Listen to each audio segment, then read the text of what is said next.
इसके अलावा मिक्सिंस में जब आपने देखा कि कोई कंस्ट्रक्टर आप नहीं लिख सकते, तो कंस्ट्रक्टर ना लिखने की वजह से आपको सुपर क्लास, जब हम किसी क्लास को एक्सटेंड करके इनहेरिटेंस वाले फीचर को यूज़ करते हैं, तो हमें सुपर क्लास का कंस्ट्रक्टर भी मिलता है, यानी हम पेरेंट क्लास को इनिशियलाइज करा सकते हैं। हमने देखा है पिछली एग्जांपल्स में कि किस तरह चाइल्ड क्लास से हमने सुपर कंस्ट्रक्टर यूज़ करते हुए पेरेंट क्लास के वेरिएबल्स प्रॉपर्टीज़ को हमने वैल्यू से इनिशियलाइज कराया। बट चूंकि मिक्सिंस में कोई कंस्ट्रक्टर नहीं होते, आप उनको इनिशियलाइज नहीं कर सकते उनकी पेरेंट क्लास की प्रॉपर्टीज़ को। आप जब भी मिक्सिंस की प्रॉपर्टीज़ को इनिशियलाइज अगर आप करना चाहेंगे, तो आपको मैन्युअली उसे करना पड़ेगा आपके कोड के अंदर, ना कि आप उसे उस क्लास के थ्रू इंस्टेंस कर सकते हैं।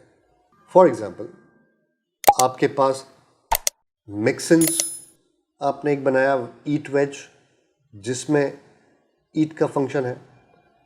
फिर आपने एक मिक्सिन और बनाया जिसमें फिर ईट का फंक्शन है, यानी दोनों सेम फंक्शन, दोनों सेम नाम के हैं। और आपने एक लेट इनिशियलाइजर के साथ एक प्रॉपर्टी डिफाइन कर दी ईट मीट में। फिर आपने एक क्लास बनाई लिविंग थिंग, बिल्कुल उसी तरह जिस तरह पहले बनाई।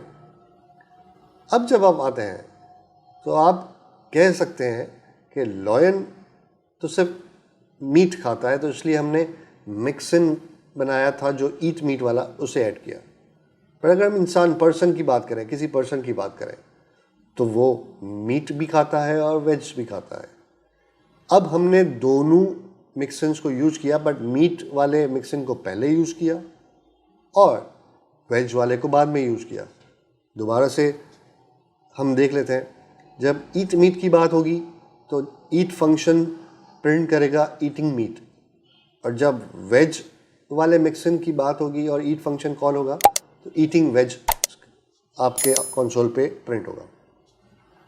यहाँ पे जब हमने लॉइन क्लास के इंस्टेंस बना के फंक्शंस कॉल किए तो बिल्कुल जैसा एक्सपेक्टेड था वैसा ही रिजल्ट आया। बट जब हमने पर्सन क्लास के बाद हमने पर्सन क्लास के फंक्शंस को कॉल किया, ब्रीथ और ईट को, तो ब्रीथ चूँकि पेरेंट क्लास से आ रहा है, एक ही था, तो ब्रीथिंग सिंपल नज़र आ गया हमें, जिस तरह एक्सपेक्टेड था उसी तरह आया।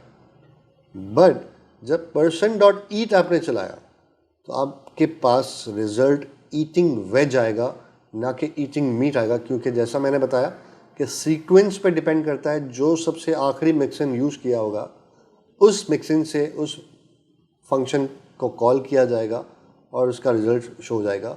अगर आप ये एक्सपेक्ट करते थे कि मीट वाला फंक्शन कॉल होगा, तो यहाँ एक कन्फ्यूजन है जिससे आपको ख्याल रखना पड़ता है कि सेम नाम के फंक्शनलिटीज़ वाले मिक्सिन को किस तरह आपने यहाँ डिफ़ाइन करना है, वो बहुत ज़रूरी है। उसके अलावा जैसे कि के मीट में, ईट मीट में आपके पास मीट कैलोरीज का एक इंट वेरिएबल या इंट प्रॉपर्टी थी। आपको इस तरह इंस्टेंस बनाने के बाद मैन्युअली इनिशियलाइज करना पड़ेगा उसे यूज़ करने से पहले, वरना वो इस लाइन पे आके एरर देगा, क्योंकि हमने यहाँ लेट इनिशियलाइज़र किया है और कोई और तरीका नहीं डायरेक्टली इंस्टेंस बनने के साथ उसे इनिशियलाइज़ करने का। हमें मैन्युअली इस तरह इसे इनिशियलाइज़ करना ही पड़ेगा। तो ये मिक्सिंस थे जिससे हम फ़ायदा उठा के हम बहुत ही आसानी से डिफरेंट फंक्शनैलिटीज़ को ब्रेक कर सकते हैं, और ब्रेक करने के बाद उसे डिफरेंट फंक्शनैलिटीज़ डिफरेंट क्लासेस के साथ यूज़ कर सकते हैं, और हम एक्स्ट्रा फंक्शनैलिटी जो उस क्लास पर पहुंचती है इनहेरिटेंस के थ्रू, वो हम रोक सकते हैं।